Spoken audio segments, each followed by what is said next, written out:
I've never been more hopeful about our future. I have never been more hopeful about America. And I ask you to sustain that hope. I'm not talking about blind optimism, the kind of hope that just ignores the enormity of the tasks ahead or the roadblocks that stand in our path. I'm not talking about the wishful idealism that allows us to just sit on the sidelines or shirk from a fight. I have always believed that hope is that stubborn thing inside us that insists, despite all the evidence to the contrary, that something better awaits us, so long as we have the courage to keep reaching, to keep working, to keep fighting.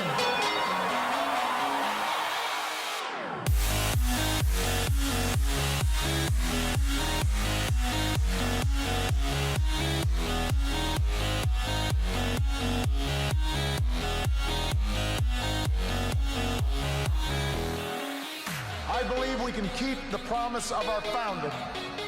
The idea that if you're willing to work hard, it doesn't matter who you are, or where you come from, or what you look like, or where you love. It doesn't matter whether you're black or white, or Hispanic, or Asian, or Native American, or young or old, or rich or poor, able, disabled, gay or straight. You can make it here in America.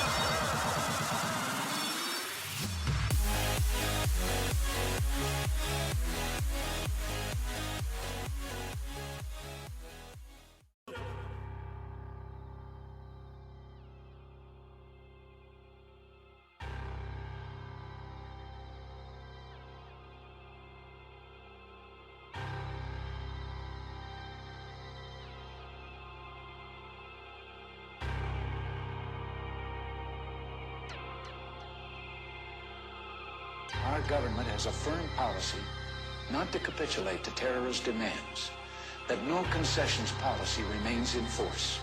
In spite of the wildly speculative and false stories about arms for hostages and alleged ransom payments, we did not, repeat, did not trade weapons or anything else for hostages.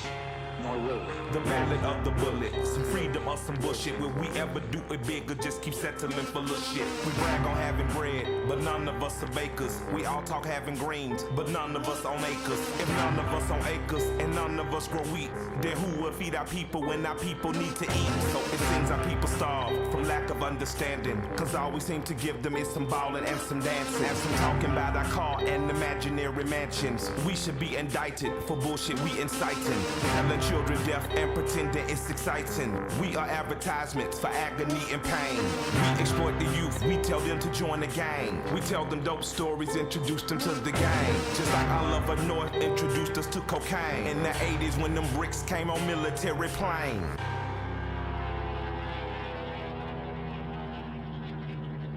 A few months ago, I told the American people I did not trade arms for hostages.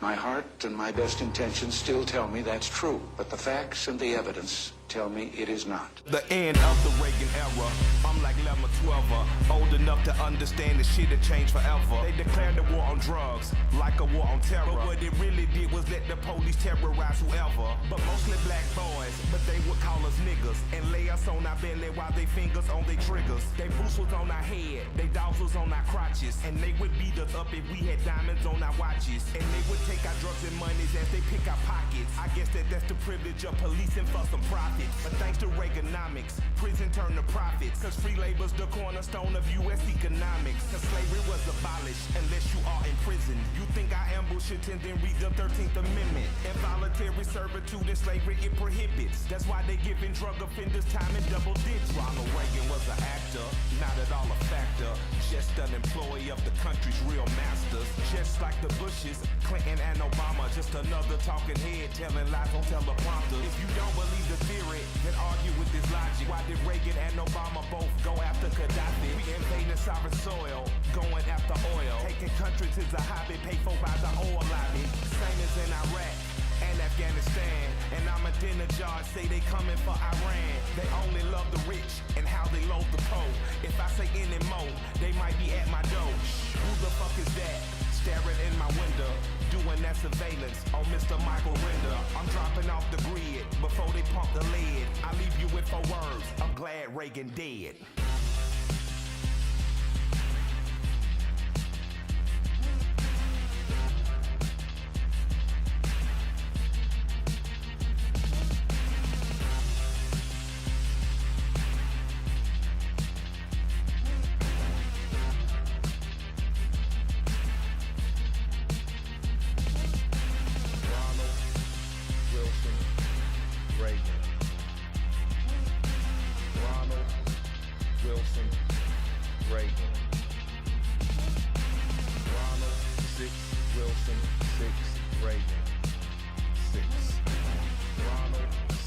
Wilson, 6, Reagan.